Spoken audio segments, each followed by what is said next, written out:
Oh, what's going on, everybody? Welcome to episode 438 of FloWrestling Radio Live. I'm your host, Christian Piles, and today, just the three of us, with Nomad's departure. We can make it if we try. We can make it if we try. He's headed to Akron, Ohio for the Walsh Jesuit Ironman. We have to say the whole thing, and I have to... Yes. Several names, whereas it used to just be Iron Man, but then everyone kept going and watching an action movie and not going to the tournament. Yeah. So now we're doing the Iron Man triathlon. Right. We had a lot of people getting in shape accidentally when they really just wanted to watch high school wrestling.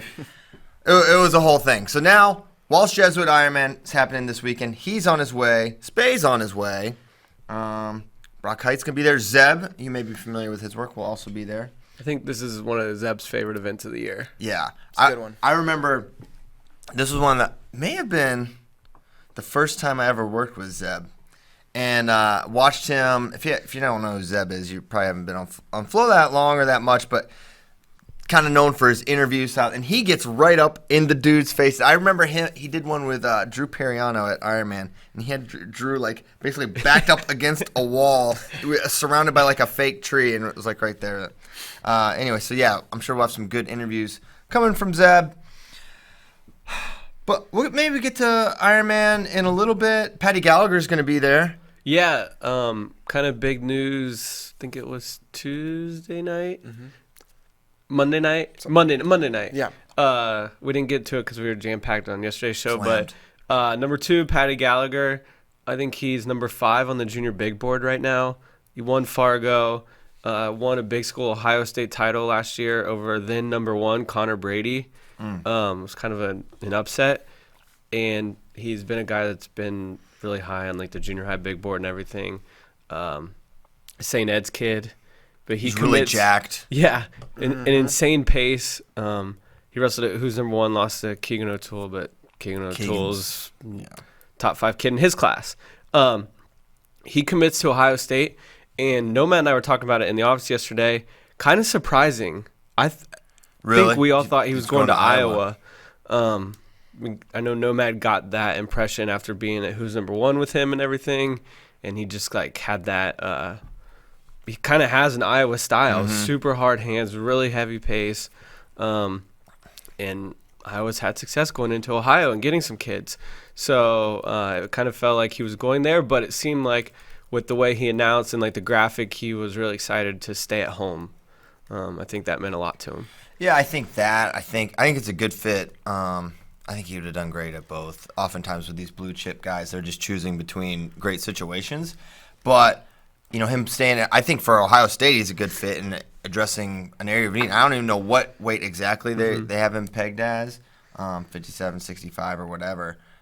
Maybe we'll grow into something bigger, or maybe he'll stay around in there. But it's an area of need for Ohio State, and they've had that area of 57 for a little bit now. So I think it's a great fit. I think he's going to do really well for them at the next level. So congrats to Patti. And he'll be at Ironman, yes? Yeah, he's at Ironman. I'm putting together a college fan guide. I know a lot of college fans don't know the high school landscape as well, but there's a lot of – I looked at the seeded guys. They seed 16 guys a weight, so I looked at all the seeded guys where they're committed. So that way you can get an idea of who you will be cheering on in the future. Yes. So that's going to be fun. Maybe we'll get into a little Ironman later, some of the tougher weight classes there. But we got to talk about the registration is filling up for Senior Nationals, the U.S. Olympic Trials Qualifier. I think that's what we're calling it. Mm-hmm. Yeah. It's not the Ironman either.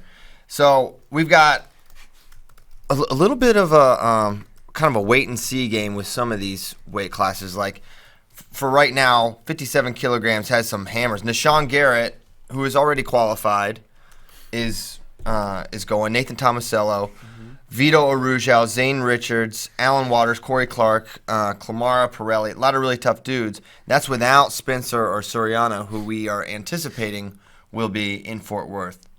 So that's an absolutely insane. I mean, you think there's many of these guys will not qualify for trials here and may not have the opportunity. And then last chance is their literal last chance. Right. And it's the only remaining opportunity other than NCAAs, which many of these guys cannot wrestle in. One thing that is unique about Last Chance, though, I believe they're taking the finalist.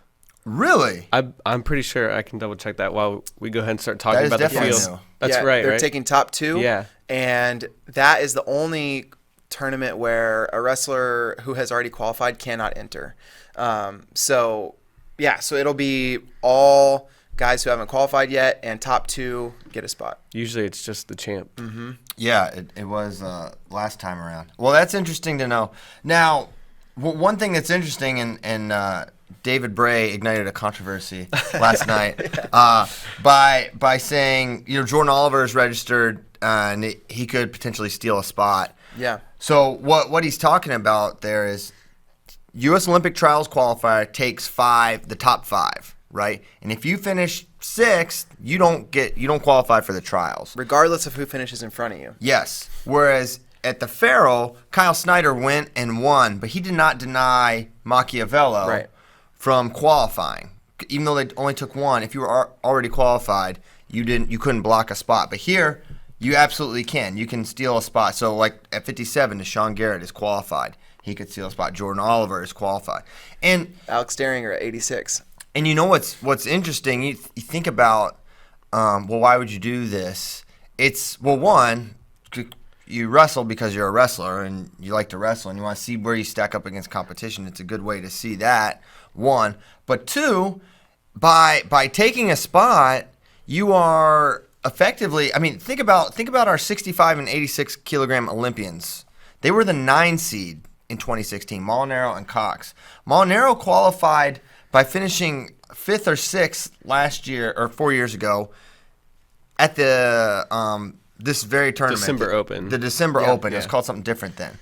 But so that's how Molinaro got in to the spot. So imagine, hypothetically, if that was 4 years ago and Jordan Oliver was already entered and qualified, and he went and denied Molinaro a spot, there's a chance Molinaro wouldn't even been in the trial. So you are keeping, by definition, Jordan and Deshaun, if they place in the top 5, they're keeping a high-level competitor from qualifying, right? Mm-hmm. To me, it's a smart tactic. It's a great thing. It's something that's been going on in USA Wrestling a long time. We were in a meeting yesterday with USA Wrestling, and Gary Abbott was talking about how Zeke Jones had done this and all these other guys. It's kind of a part of the thing. Gary's awesome. He's been around so long. He's like a historian, essentially. We kind of should probably just interview him sometime and just get him to tell stories. I think he said it was in '96. Zeke Jones went to the last chance and blocked Sammy Henson from qualifying, and then Zeke didn't even make the team. He got beat by Lou Roselli, he said.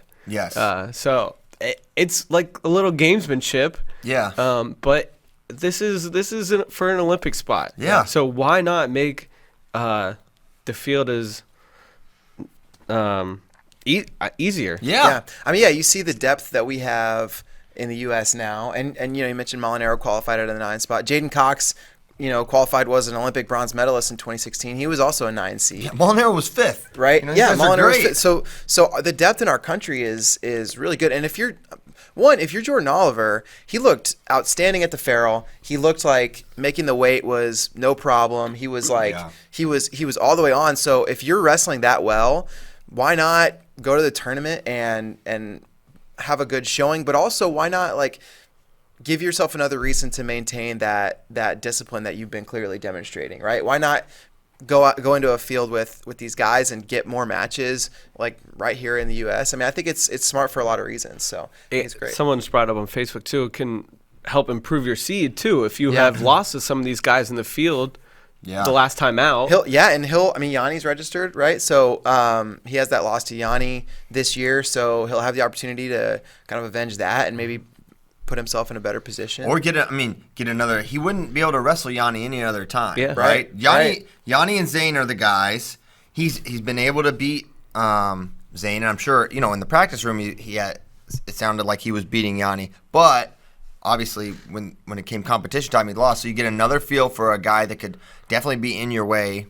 I think it's smart. I think for Nishan, it's great for Nishan because I didn't think he looked his best at Farrell. Get another rep down at 57 kilograms. Yeah. So I think it's a sound practice. I'm glad these guys are doing it. Yeah. And they are effectively limiting the field. There will be one less person at the Olympic trials because of someone stealing a spot, right? Yep. Yeah. Assuming they finish top 5, which If they top we five. think they will, but these are like legitimately deep weight classes. Very so deep.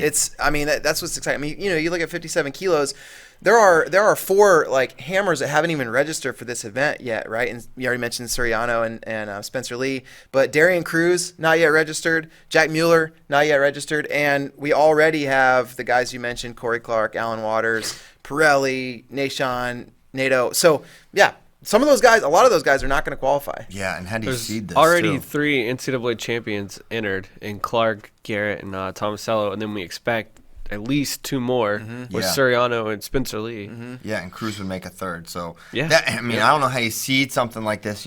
With Spencer, he's probably will be the favorite to win this if he enters. However, he hasn't wrestled freestyle since 2016. So Yeah.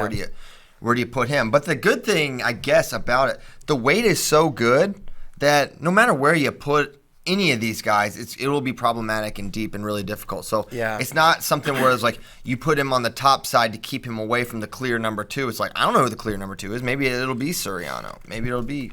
Maybe I'll be wrong about Spencer. Just based on how seeding went at the Farrell, it just is going to be impossible to to prevent really high level matchups from happening early, just because there are so many good guys. And I have a feeling Spencer's seed won't be that good, just given how they seeded Farrell. I mean, Bill Farrell, the matchup everybody was talking about before that at 57 was Seth Gross, Nick Suriano, and that was a quarterfinal.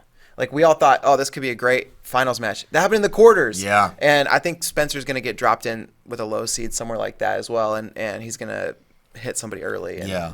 Someone asked when registration ends. If I remember from the call, it's like Tuesday at midnight online, but you can still. We could enter. Yeah, you can still. I think you can still get in like there on the Walk in ground and there. wrestle. Yeah, That's yeah. good. I'm glad I can make my decision at the last Yeah. possible Yeah. minute. Am I going to cover this event or compete in it? That's a very David Bray. We'll see. decision. We'll see.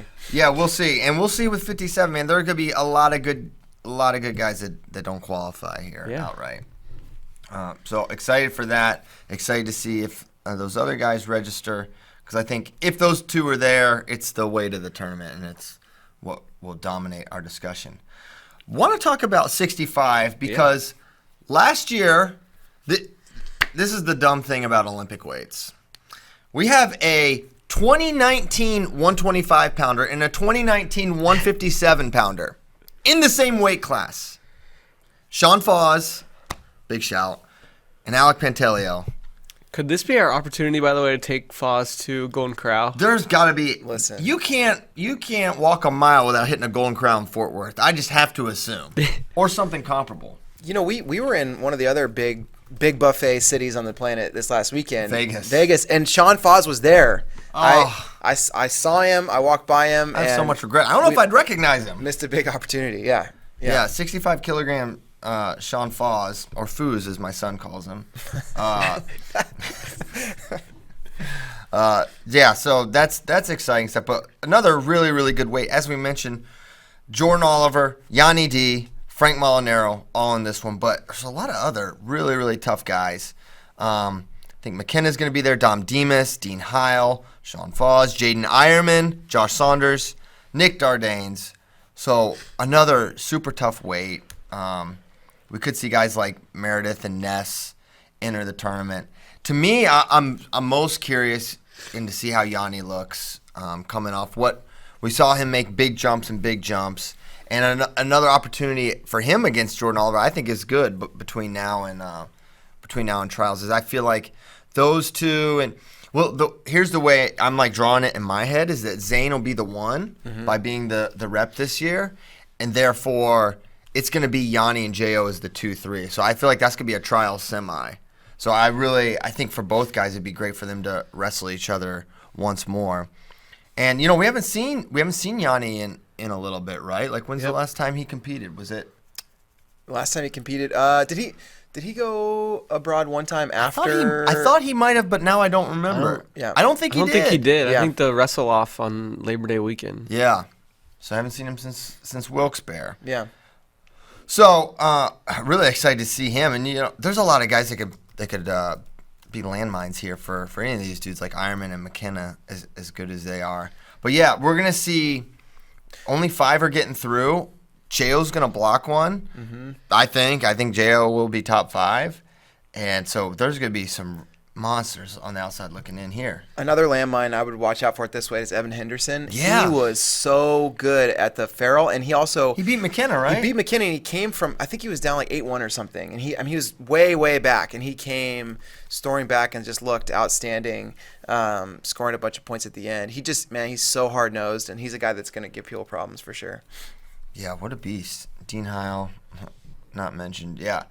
So another really, really good weight. And so remind people, when does this actually start? When does the men's freestyle begin? 1 second. I think Saturday, right? Yeah, men's freestyle Saturday, begins Saturday. Sunday, right? Yep. So the event starts Friday, but men's freestyle doesn't start till Saturday. Okay. So start planning accordingly. You have a week heads up, guys. Noon Eastern, Saturday. There you go. Perfect. All right. That's 65. Any further thoughts on 65, how you see this one going? To me, it's Yanni and J.O., but Molinaro will hit one of those guys in what I'll guess is a semi. Yeah, Ironman would be the guy to watch for me, just because he's kind of a wild card, and he can pin someone really quickly. And as we saw on the Iowa-Wisconsin duel, looks like he is already in Iowa City. He was at least on the bench there in his Iowa gear, so yeah, he excited was to see how that's pretty much going. Immediately, it sounded like. And he's going 141 for Iowa. What? Yeah.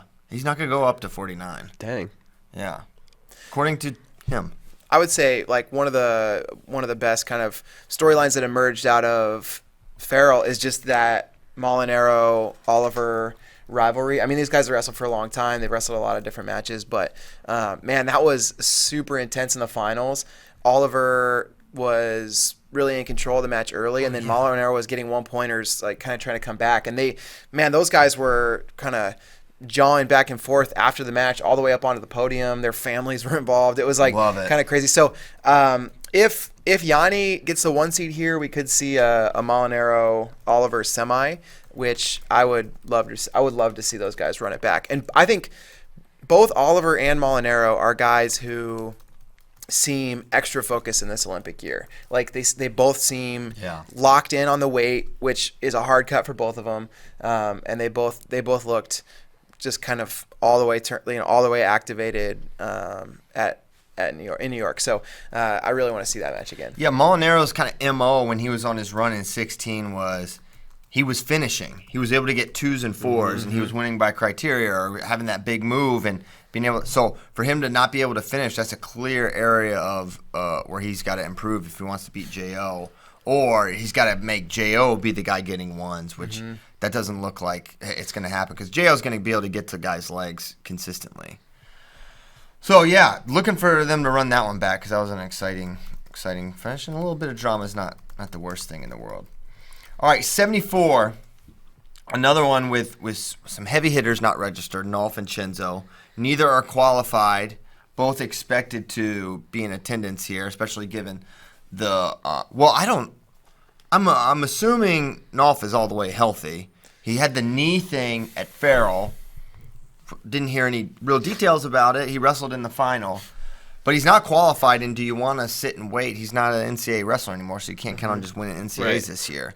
So I think we'll probably see him get in the mix here to try to qualify. I think he kind of has to. The biggest question is his health, and that sucks. Is that the question? But he definitely in that match against Imar was not wrestling full strength. Was not defending well.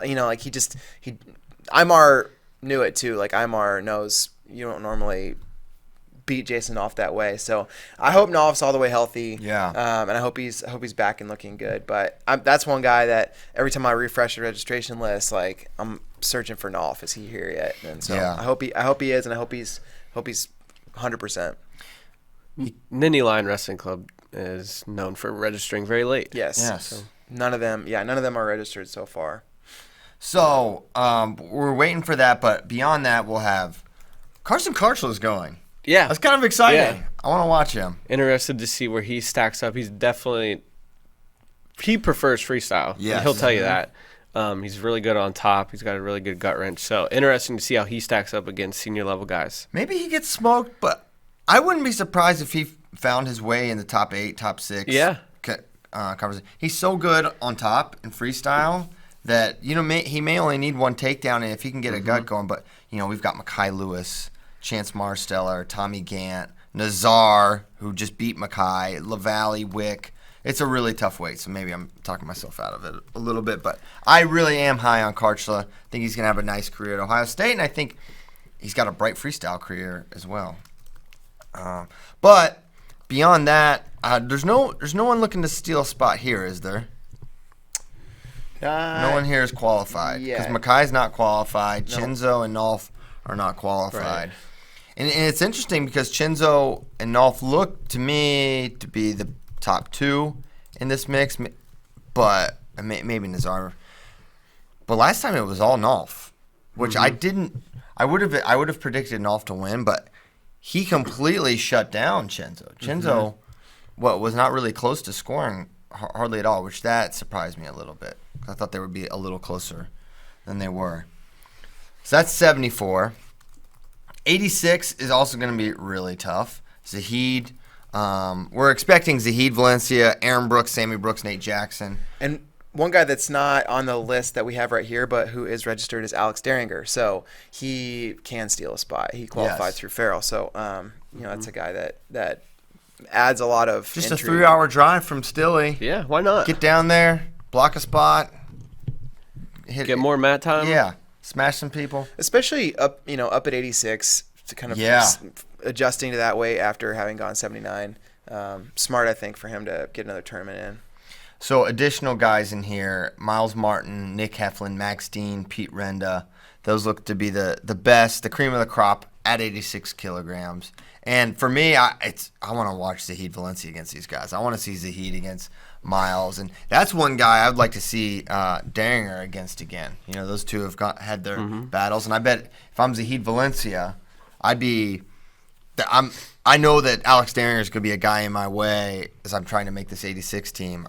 Probably like to see that guy before. Yeah, I feel like with guys as good as Zahid and Derringer, one of the questions before an event like this is like, how good have they looked recently? And man, Zahid at CKLV was so dominant. He was scoring in a lot of different positions and not dominating really, really solid guys. So I feel like he looks great. Derringer looked really good at Farrell as well. He picked his spots a little bit more than maybe he normally does. Normally he's not satisfied unless it's a tech. And I got the feeling that maybe adjusting to the weight and kind of that oxygenation thing with more muscle mass, he was going just as powerful as ever, but then kind of maybe slowing the pace down a little bit after big explosive sequences. And so I don't know. I think that for me suggests they're both going to be excellent, but Derringer's still adjusting a little bit, and we'll see if that matters. Maybe it won't, but I can't wait to see that match. Cowboy bulk job. Oh, yeah? Yeah. Another one. He is another cowboy bulk job. He's another one. Random, but I just remembered at 57 kilograms, Jack Mueller said he's going. Oh, yeah. So he could be really interesting there, too. He's good at freestyle. Yes. Also folk style. And maybe school, because he goes to UVA. Okay. Cowboy shrink job, Derek White down at 97 kilograms. So they're reversing the bulk job, the reverse bulk with snip, Derek. Snip, snap. We got Derek White, Ty Walls, big shout, Scotty Boykin, Timmy McCall, Jacob Casper, and some other guys we expect to see: Kyvan Gadsden, Hayden Zilmer, Riley Lefevre, Kevin Beasley, Willie Miklas. Will we see him? Maybe. I just saw a video of him training, and he was asking for a CRTC singlet, so I assume that's because he's going to be wrestling here. And I assume that'll be at 97, although he could probably go 86 very easily. So, not much to discuss here at 97. There's a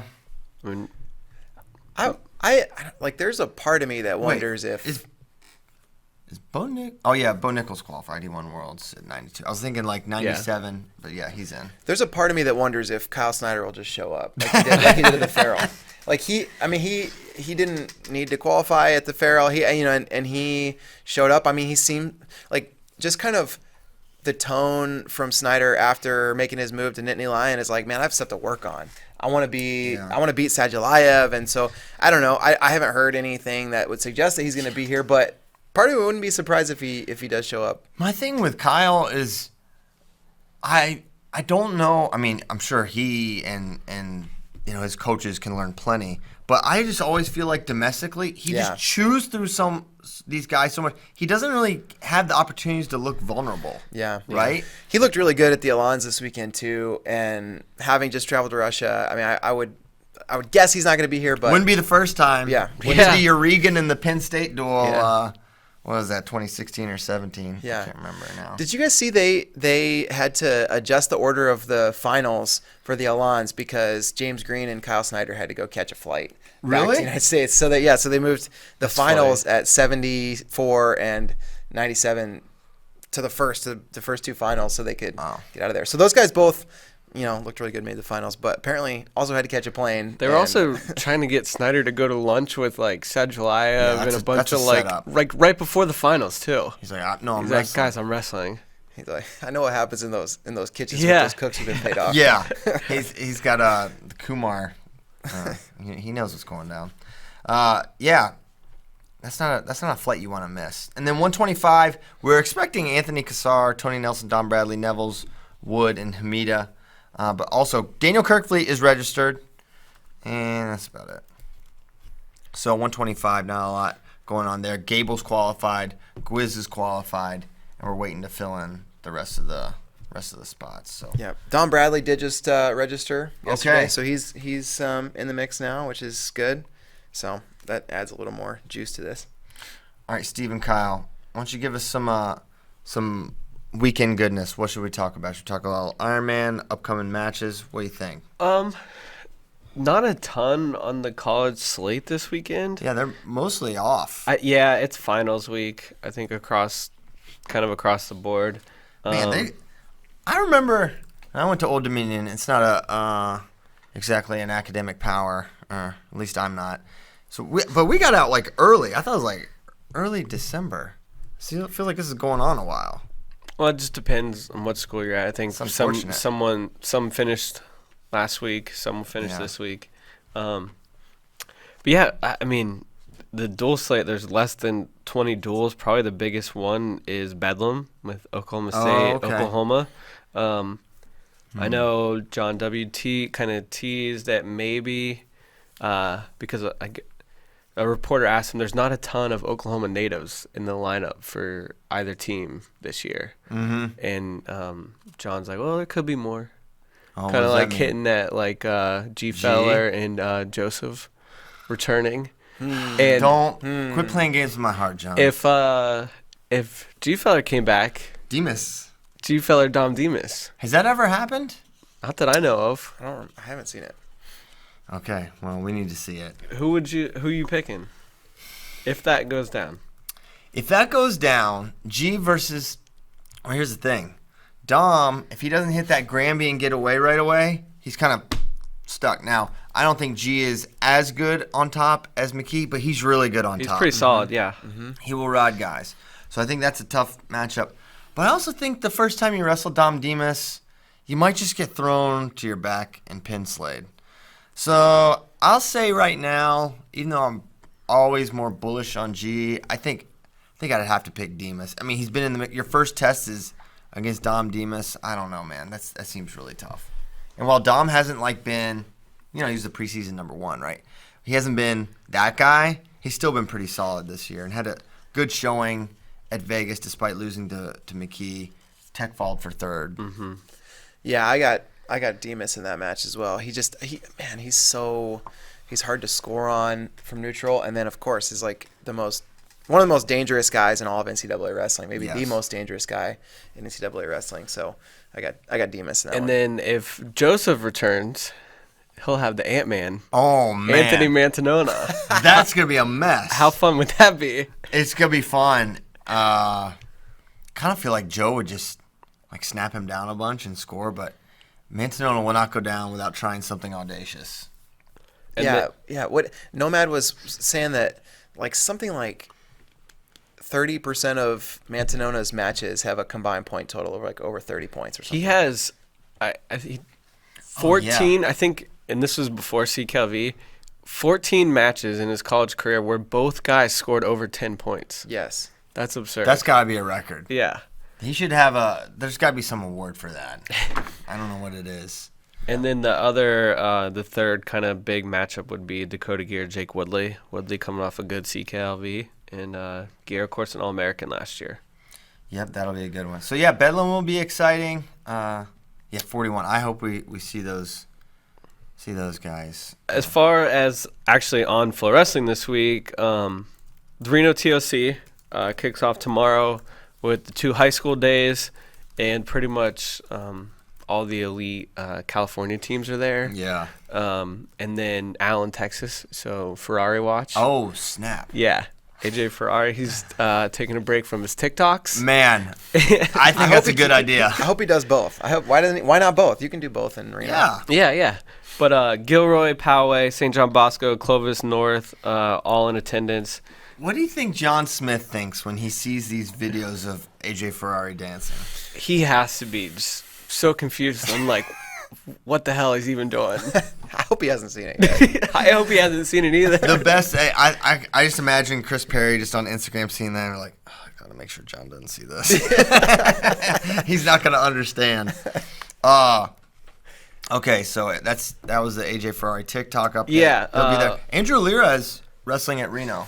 That's what. According to David Bray. That's what I heard from Coach Moreno. Although Northern Colorado's team is not on the team list, so I don't know if they're like late entries or how it's gonna work. Yeah, probably just some individuals. I would assume after missing CKLV last week, and then of course Ironman kicks off tomorrow, and you have your usual suspects: the Blair, the Sims, the St. Ed's, Blair, the Montini. big favorites there, right? Yeah. Their lineup's ridiculous. They had 4 or 5 kids move in, this summer that are just unreal.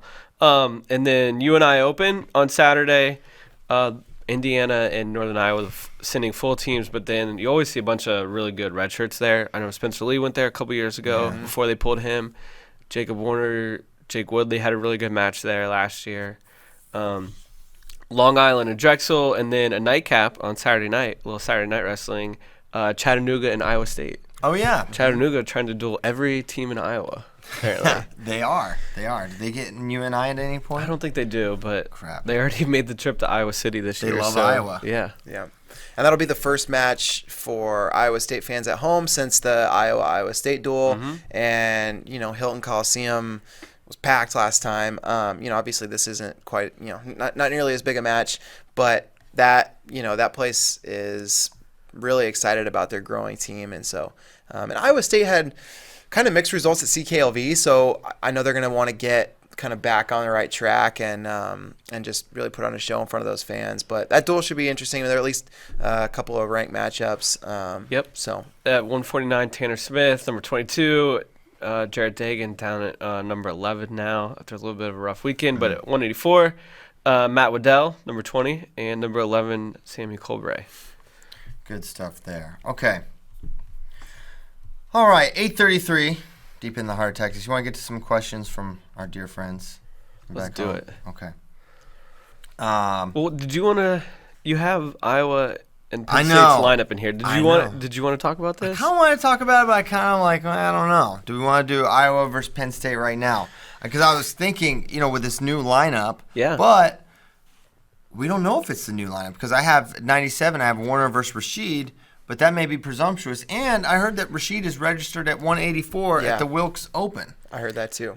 It seems like they're sending a pretty large contingent to They had Wilkes. 26 guys registered or something? Where do you find – is that on track or what? Yeah, I'm pretty sure. Well, we need to find that. But so I was thinking, he'll be their guy, but then why would he wrestle at 84? 84. Right. That confuses me. But unless it was just – Maybe he was registered a while ago or something. That is possible. Well, Bray's kind of been second week in a row, I think, now that you wrote an article on how like the team race has changed. Yeah. And from 1 week when you wrote it last, it changed a good bit, right? A lot. Yeah. So last week I looked at the comparison of projected team points from preseason to that point last week, and Iowa had swung the team points 54 points in their favor. Penn State had dropped a few, and Iowa had gained a whole lot. And yeah, this last weekend just like kind of demonstrated how fickle those team point projections can be, because Caleb Young lost to Quincy Monday, so he fell from 3rd in the country down to 9th. And if you're 9, 10, 11, or 12, that's around a 12. That's like 2 team points projected. If you're 3rd, that's like 12 team points or something. So, I mean, that was a big drop at 57. And then at 84, similar, Nelson Brands was ranked 6th. He dropped down to 11th, so his point total kind of fell off. In the projection right now, Penn State hasn't seen the jump that they will eventually. Aaron Brooks enters the rankings at 25 just because he hasn't wrestled ranked guys yet. But that's a guy that everybody expects to be up towards the top of that podium. He's going to score more points than that. Yes. Yeah, I'm sure his goal is to beat Zahid Valencia and to win it. I don't know that a lot of people pick him that high, but top 4 doesn't seem out of the question for Brooks. And then, interestingly, we'll learn a lot about where he stacks up at the Olympic Trials qualifier potentially. Next week in Fort Worth. I really would love to see. This is how like he looks their entire team is registered basically. Yeah. 125, they have Meredith and Teskey and Schnupp registered. 133, they have RBY. 41, no Nick Lee. 49, Gardner and Verclaren. 57, Berge, Pfeiffer. 65, Joe Lee. 74, Mark Hall and Carter Staraki. 84, Edsel Rashid. 97, Connell and Hoops. And 285, Seth Neville's twice is registered. Dang. Wow, double entered. Double entered. Normally you do that at 2 weight classes or 2 divisions. 2 age divisions at a youth tournament. He's entered twice in the same division. Yeah. Well, if Rashid stays at 84, that's like a little puzzling, right? Why would you bring Brooks in? But so it seems like if he's healthy, we'll probably see him at 97, where he was an All-American 2 seasons ago, and 97 is one of those weights that it feels a little bit up for grabs. So Penn State didn't make like the huge jump in terms of projected points this last weekend, but the move that they made is really important. And you think about these moves by head coaches, you think about like the way that guys like Tom Brands and Cale Sanderson wrestled, right? And it was like attack. I have, if I have the ability to shoot, to score points, I'm going to. This feels like a similar move from a coaching perspective. It's like I have, Coach Sanderson has this guy in Aaron Brooks who he can put into the lineup. He has, a guy in Kyle Connell who's not maybe performing up to expectations, and it feels like, you can make this move, so why wouldn't you? And it kind of feels like that's what we're going to see. Yeah. So they are. We'll see who all actually makes it to Wilkes. We'll follow that closely. I think it actually is on Arena. Using it maybe as a possible wrestle-off scenario at some weights? Yeah, maybe this is in lieu of the scuffle. But it's interesting that Hall's registered. It is, yeah. I anticipate him to try to make the Olympic team and be in Fort Worth. Yeah, but not registered. Not registered for Fort Worth and registered for Wilkes. So a little change up there. Don't think there's any way to watch this live, unfortunately. But we'll be following along that, and next Tuesday we can discuss it a little bit. I think if you look at it from the lens of Iowa, you're like, what's the thing you don't want Penn State to do? What they just did. Yeah. Right? They don't want Brooks in there.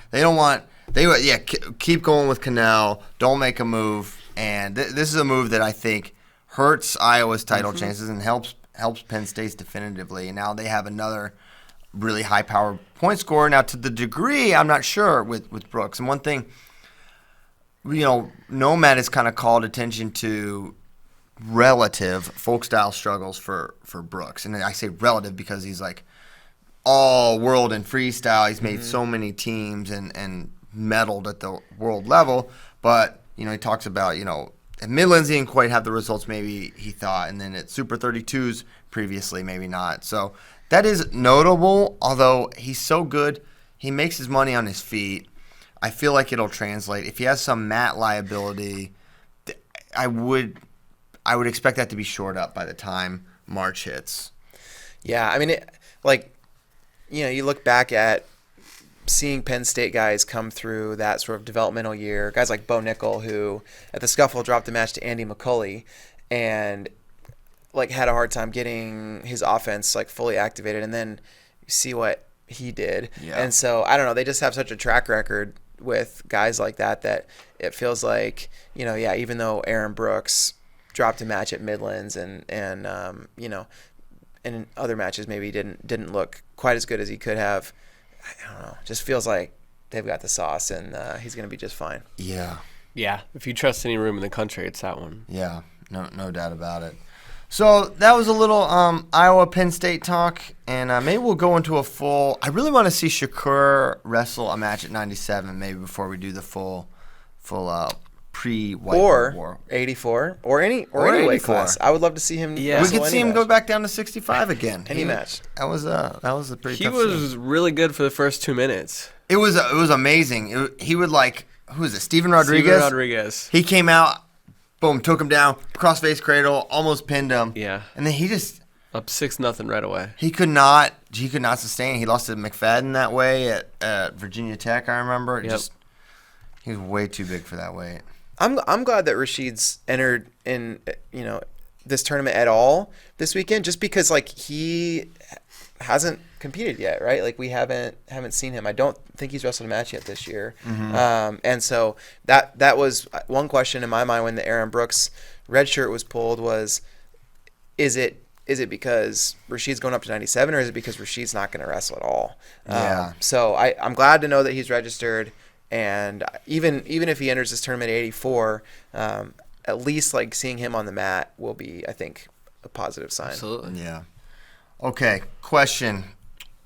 Used from Fs. Yes, indeed.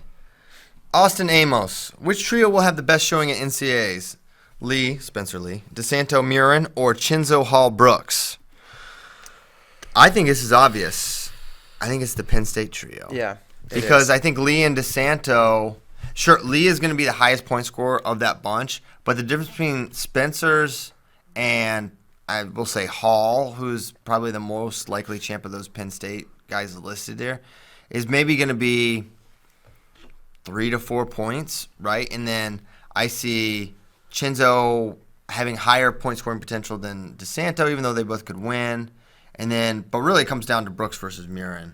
Yeah. And I think Brooks is going to outscore Max Murin. So I think that'll be it. But it'll be Austin Amos, if you can remind us of this in, several months, we can revisit and see if we were right or if we were wrong. Yeah, this is one where perception-wise, I agree. Seeing the field at 84 though this weekend at CKLV, it wouldn't like blow my mind if, Brooks dropped a match to somebody like Louis Dupre in a round of 12, so that kind of, that wouldn't necessarily shock me completely. I mean, we had a round of 12 match at CKLV between Darmstadt and Colbray, right? One of those that was round of 12 at Cliff Keen. Colbray didn't place. Guys, yeah. Colbray was came in like 7th in the country or something, didn't place at CKLV because that weight is so bizarre. So I believe that we're going to see Brooks outscore Murin, but I don't know, that anything could happen at that weight. That weight is loaded. Yeah, it's super tough weight. Who has more NCAA champs, Penn State, Iowa, or the field? It's a good question. It is. I mean, 25 Iowa. 25 Iowa. 33 could be Iowa or Penn State, I guess you could say RBY. 41 could be a Penn State guy. No 49. Probably no 57. 65 will definitely be one of them. Probably one of the two. Yep. Yeah. 74, I'm kind of the same way. No Cutler's no, I'm there. the same way. Kassar's gonna win if Gable doesn't come back. 84 feels like it's Valencia. Yeah. Yeah. 97 feels like it's Colin Moore. I think I would take Penn State, Iowa. I kind of would too. Do they need? But do they? I think they need 33 and 41. They might. Yeah. Yeah, I think it'll be 5 and 5. I think one of the 33-41s will win. I think it's unlikely that both do, even though DeSanto could win and Nick Lee could definitely win 141. But it's going to be close. It's like this is so reminiscent of 2018 Ohio State, Penn State. Just two juggernauts, two fantastic. And now with Penn State making some moves, I think it'll probably be Penn State versus Iowa. Penn State and Iowa will outpace the field. I think the field's going to win 6. Really? Yeah, I think I don't know. I have Gross and Pletcher right now at You're 33 sticking and with 41. yeah. So I think I kind of feel like I shouldn't have. I haven't jumped off the Gross. I think, gun to my head, he's still my pick to win 33. I think we all know that wasn't the best version of Seth No. Gross, and Right. we're gonna see a much better version at Midlands and Big Tens and Yeah. NCAA. I do kind of want to know what was up. I do. It made no sense. Yeah. I don't know if it was just like DeSanto winning. a Thanksgiving thing. I like Tryptophan. closed my eyes and like tried to picture how that match would go and like how DeSanto could win. And I thought I kind of knew. It's not supposed to look like that. No.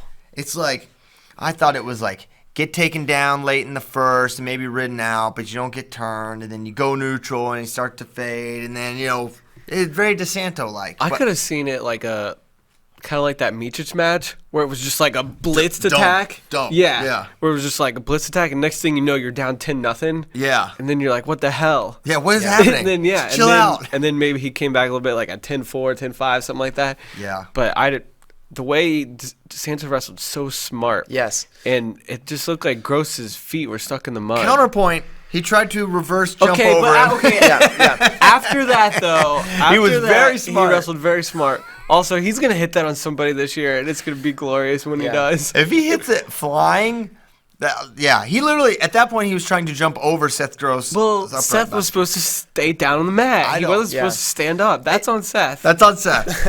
With DeSanto, like, you don't often think about, okay, you know what we really are looking forward to with this guy is his match tactics. Like, you think Yeah. like he's gonna come at you, in one way only, and he's gonna try to dump you and he's gonna try to outpace you.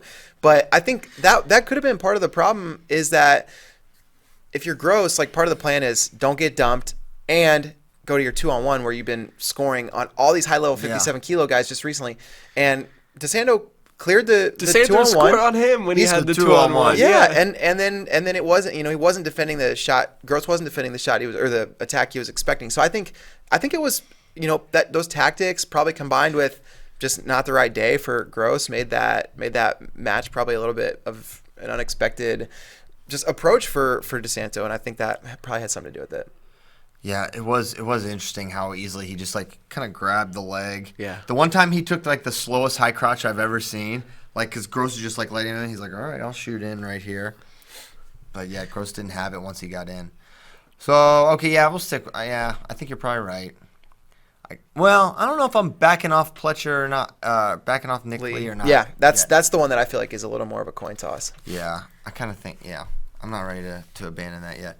Over under 2.5 qualifying spots getting stolen by wrestlers already qualified at the qualifier. So many, the words qualifying 3 times in this from Ben Randolph 2040. Ben Randolph. I don't know. I think under, right? Because I think J.O. and Nishan. And Well, Daringer. what about Daringer, though? Do we think he's going? He is registered. Oh, He wasn't snap. registered when I wrote this up, but he Oh. registered since then. Yeah, Then yeah. I take the over. Over. They all 'Cause will. All 3 of those guys Well, should place top 5. Yeah, I could definitely Who you worried see about? Nishan. Oh. depends how the bracket. What did he get breaks at down. Farrell? 4th. He's 4th at Farrell. He was 4th at Farrell. Pull Seth Gross out of that event. But yeah, Enter Spencer Lee. Well, yeah. Yeah, he can could. close your eyes right now. You don't have to. If you're driving, do not close your eyes.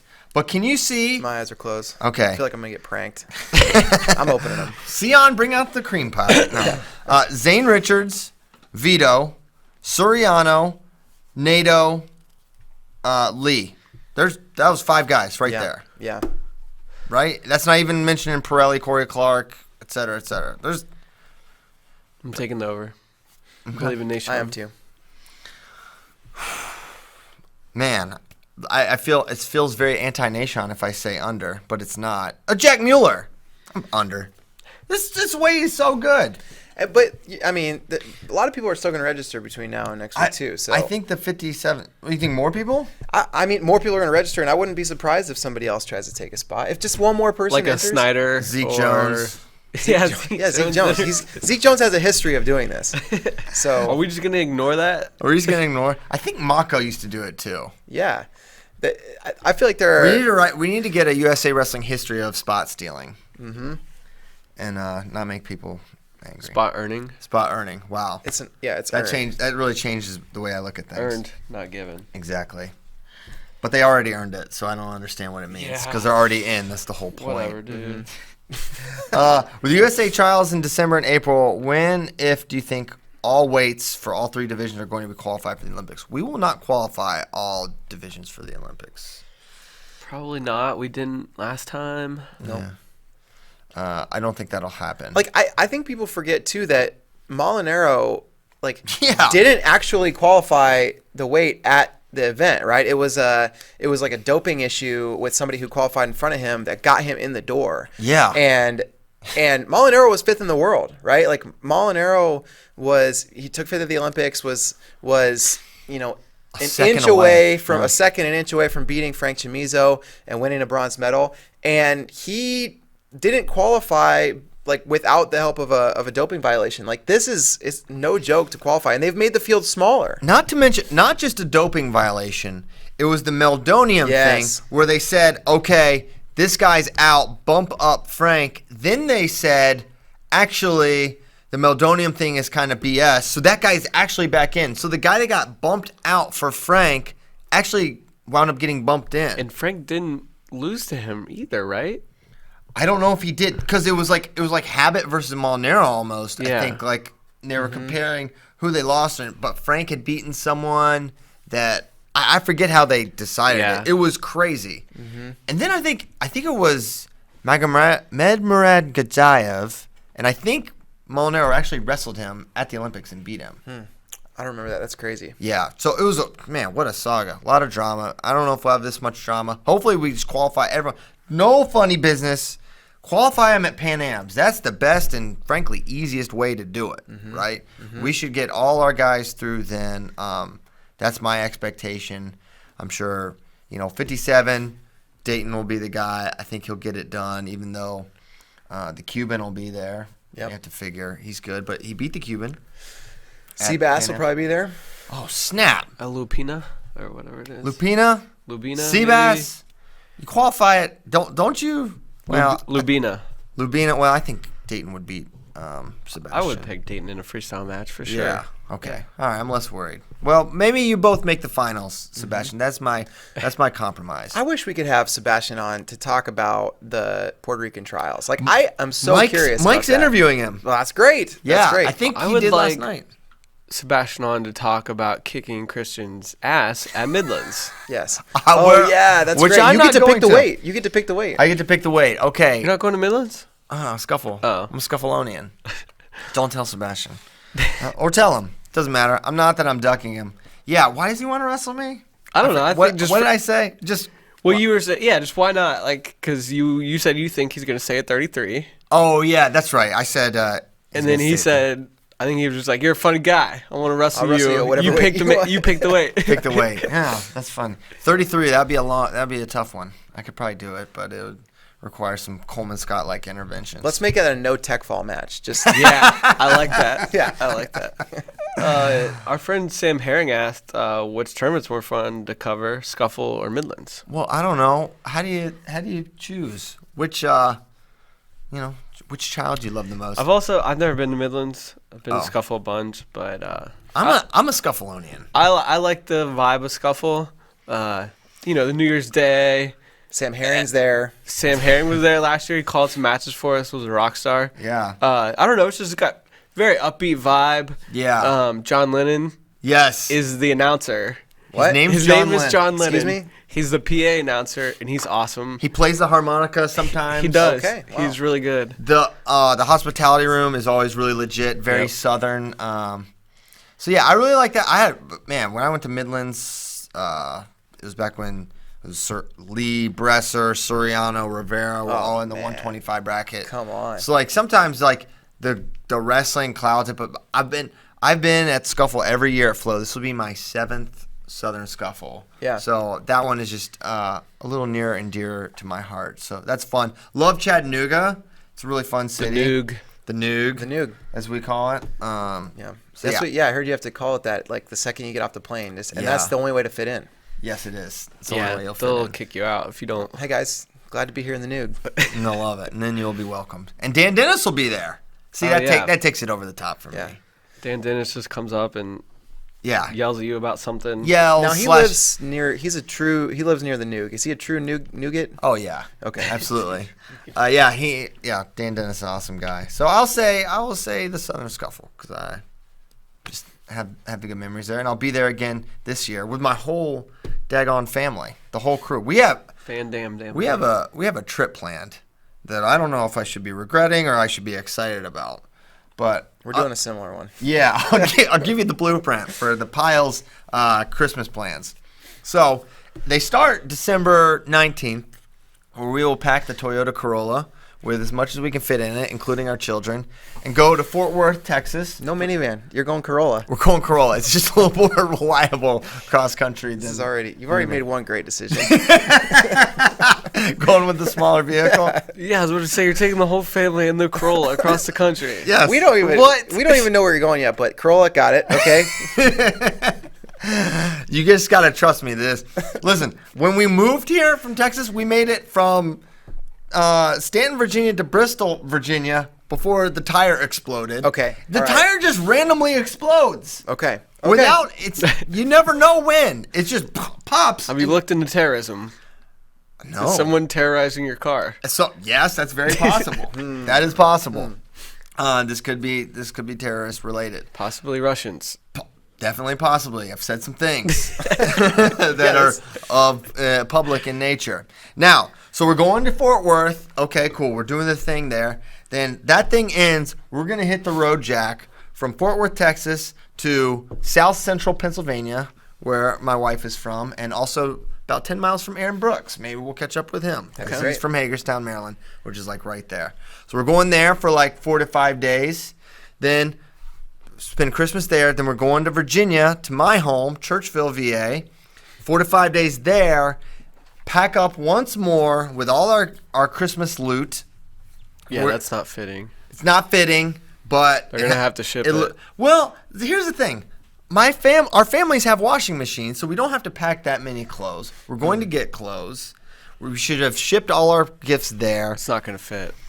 I'm telling you. I've made this trip multiple times home to West Virginia with an SUV. With 2 kids? No, and that's what I'm saying. You have to fit even more people into your car, into a smaller car. You bring any pets on the trip? No. Okay. No All right. pets. That's good. No pets. It's And not Natalie gonna better fit. not get a pet. Katie's trying to get her a dang hamster or a gerbil or ground. What are they called? Not groundhog. Porcupines. Bobcats. No, what are those things? Armadillo? Prairie. Yeah, armadillos. No! Prairie dogs. They're A prairie dog. It's not a gerbil. A dog. It's not a hamster. Cat. Parrot. Squirrel. You're gonna have if you get a squirrel for Christmas, you're gonna have 4 squirrels by the time you get home. Raccoon. What are they? The Rabbits. Sorry, you're not gonna help. Hedgehog. Not a ferret.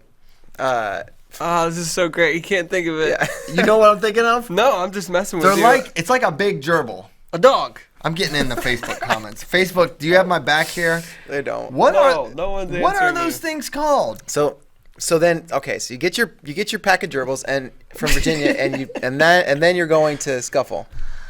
You're gonna take your. Then we're going to the Noog. To the Noog. The Happy Scuffle. Noog year. So you're to gonna celebrate. bring your rabbits to the Southern Scuffle. Someone think they're guinea gonna- pig. Guinea yes. pig. Yes. Yes. Thank you, Daniel. Volna. Guinea pig. That's what they are. Okay.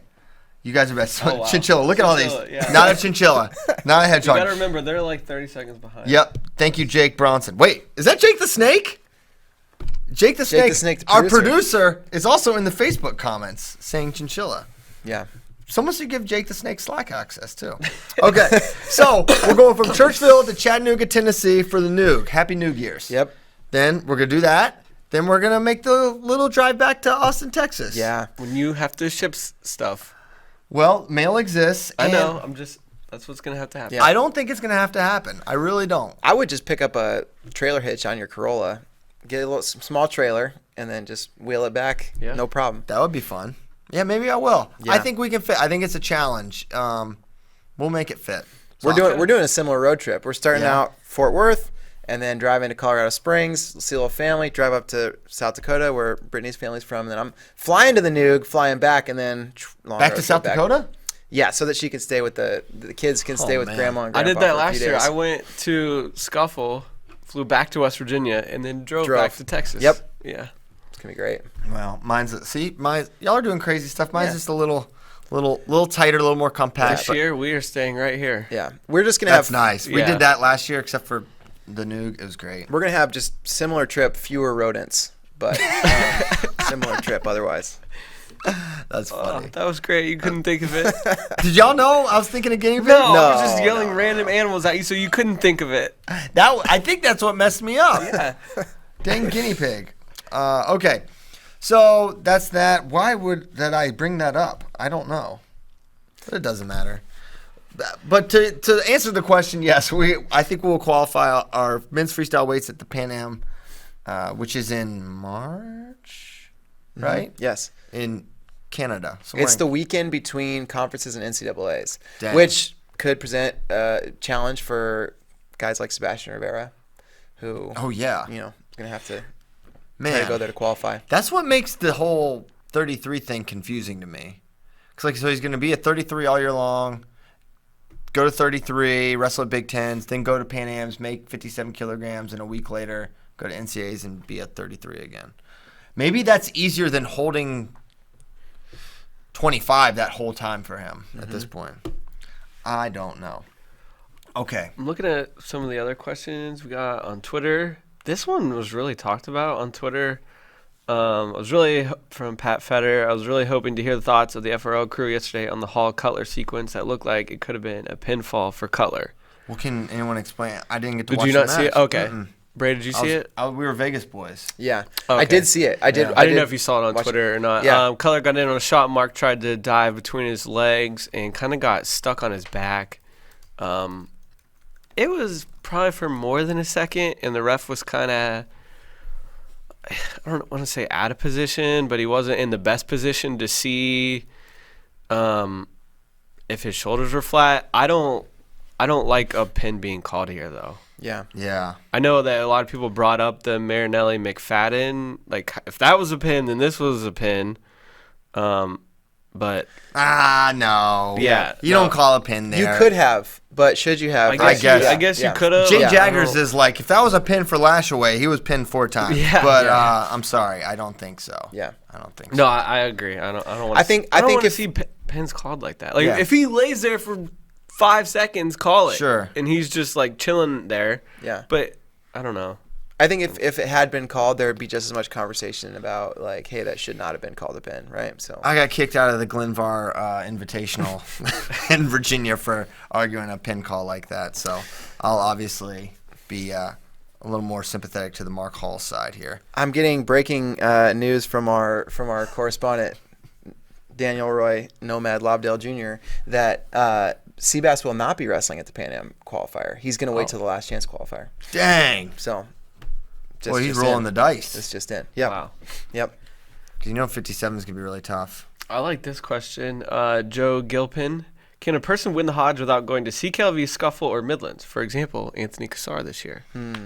It is tough because quality of competition is a criteria, but hypothetically, Cassar's like one of like 2 undefeated guys, and he has a really high bonus rate. I think he's going to be up for the discussion at the end of the year because I think he's going to have a really high bonus rate. No one's going to beat him. Right. He does wrestle the Big Ten schedule. I just think he's beyond the Hilger, Cassiope, even Paris tier. Yeah. Right now. That's just how I view him. I can't wait to watch him at Fort Worth. Yeah. I think he could really announce himself as a player. Someone I've been asked saying, too if I think we know, but on the senior level, if he'll be 97 or heavy. heavy. Heavyweight's the plan. Yep. Yeah. I like him at heavyweight too. Even though I'd love to watch him versus Snyder. I think he's a really tough heavyweight. Brings a real wrinkle of athleticism and good skills. I'm excited to see him. Remember, he made a junior world team back in 2015 or 14. Mm-hmm. Seems so long ago. Yeah, it was 2015. He kind of got hurt in that in that tournament. So didn't medal, but his shoulder ripped out. Yeah, shoulder was hurt. But yeah, now his shoulders. It seems like it's all good. I'm glad. Yeah, he's been. It seemed like with Anthony, he was where a lot of people didn't know about him, but like we were following wrestling very close. We're like, this guy could be pretty dang good. And then at some point, you're like, wait, he's just never gonna be healthy because like it wasn't even just the Junior Worlds. He was like hurt before then and got hurt at Junior Worlds. Then he came back and got hurt like almost immediately after. Yeah, and you're like, man, it's just.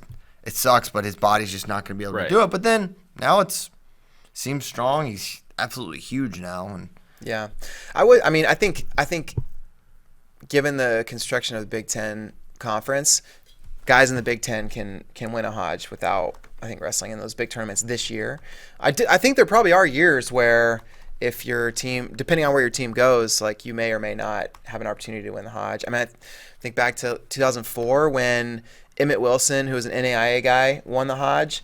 Yeah. It was a year where like he wrestled at Montana State Northern, and they went to Midlands, and they went to I think CKLV, and he knocked off like all the top guys at 197 and all the top D1 guys, and like was really dominant. And so it was something where you can go take it at some of those tournaments. So I remember I forget who it was, but Tervel absolutely smashed I think it was Dustin Fox. It was Dustin Fox. He destroyed him. Yeah. I was like, who is this? Like, I didn't know anything about Tervel.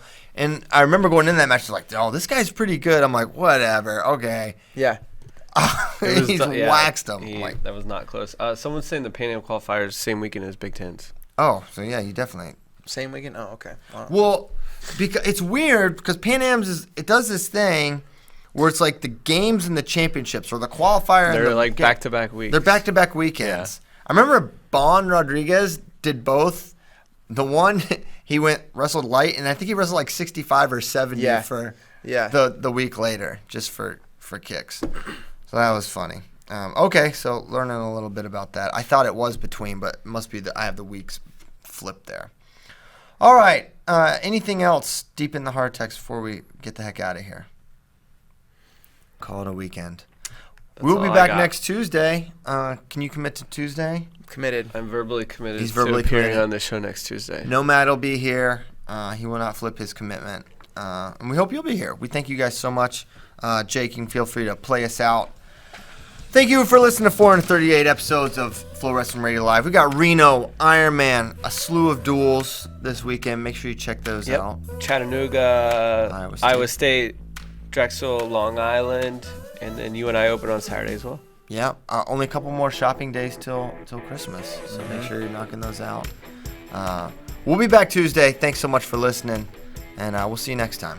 Peace.